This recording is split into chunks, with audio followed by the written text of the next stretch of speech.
Hello beautiful people, you're welcome to my channel. I'm Gift Costa by name, and if you're stopping by for the first time, you are welcome. And to all my returning subscribers, thank you for your support. So today's tutorial, I'm going to be teaching you how to achieve this bishop neckline or turtle neckline. Please do not forget to give this video a thumbs up as you're currently watching, and also if you're here to subscribe to this channel, please do. Kindly stay tuned as we proceed on this tutorial.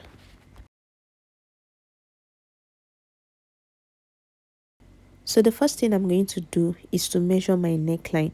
Now the neckline, the width and the depth I use is the normal width and depth for kids. So this dress is for a 1-year-old. So for the width of the dress, I used 2.5 inches on fold. So by the time you open it, it will be 5 inches. While for the depth, I used 2 inches.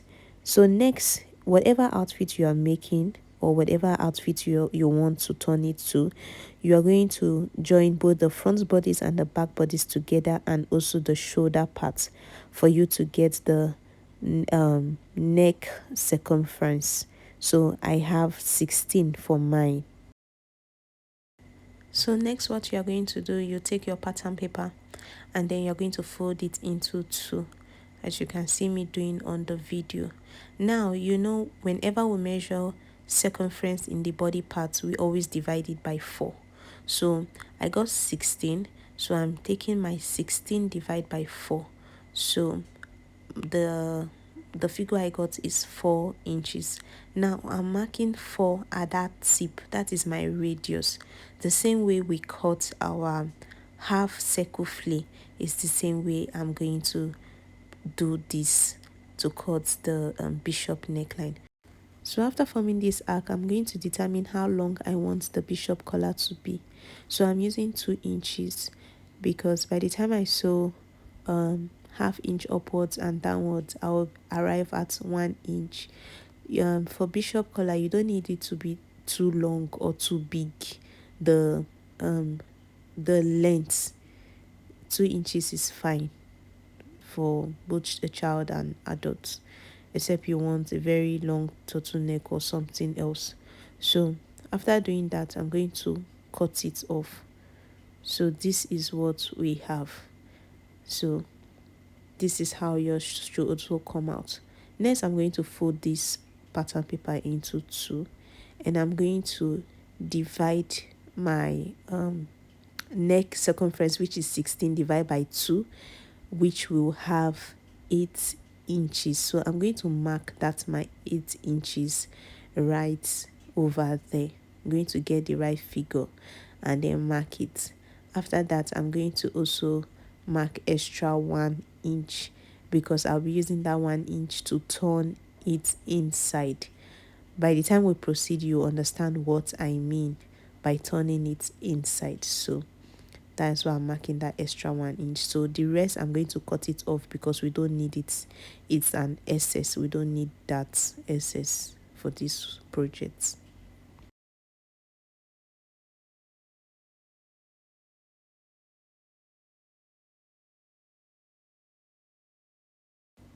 So this is what I'm going to be using to cut out on my fabric. This is the pattern I'm going to be using, and I'm going to cut 3 of it. This is what I mean, 2 satin and 1 lace part, because I'm going to be placing this lace on top. Now for one of the satin, I used stay on it to give that firm structure, while the other I didn't. So I'm going to be placing the lace on the one I put the stay on top. So this is what I'm going to be doing. Next, I'm going to be placing my lining. But if you have a fabric that you don't need this lace, you don't need to cut 3 of them. It's just because I want that lace effect. So next, I'm going to take the lining part and I'm going to sew the upper layer. I'm going to sew all through to the end. After sewing, I'm going to notch that part which I just made my stitches because it's a curve. So if you don't make your notch, it will be difficult for you to have a good by the time you flip it over, it won't relax. So this notch help to make it relax. After notching, I'm going ahead to iron it. So I'll give it a good press and I'll show you how it looks like. So look at how relaxed and neat it is after ironing it. So next I'm going to bring my main fabric and I'm going to teach you how to place it. So firstly, I'm going to take this first part, the one with lace, the one that has the stay. So I'm going to put it like this, like right side facing right side of the neckline of the main dress. But first I'm going to notch it at the midpoint, so because I'm going to start at that middle. So I'll go ahead to notch this part to get the midpoint, and I'll also do same for the main dress, the main outfit. Then I'll be placing the midpoints of this to that of the main dress, and I'll go ahead and sew only the one with the stay. That is the only one I'm sewing, the main one. The other part is the lining, so I'll go ahead to sew all through. This is the outcome of it after sewing. So only the main parts I joined with the main dress. I didn't add the lining, as you can see from the video. So next, what I'll be doing is I'll be taking this lining part, I'll be folding it to cover that rough edges. Before that, I'm going to show you that 1 inch we left earlier for folding. So this is how I folded it to give these extreme edges at the end to be neatly finished as well. So you're going to do that part before folding in. I explained that part using the illustration of my hands, so you can go back to watch it slowly and you will understand what I mean. So I'm done sewing this other part, and this is the outcome. This is it, our bishop collar. It's ready. It's very easy to achieve.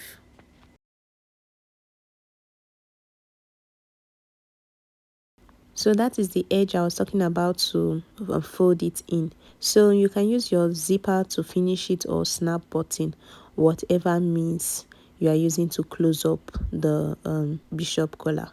If you've watched this far, do not forget to give this video a thumbs up and subscribe to my channel. See you in my next tutorial.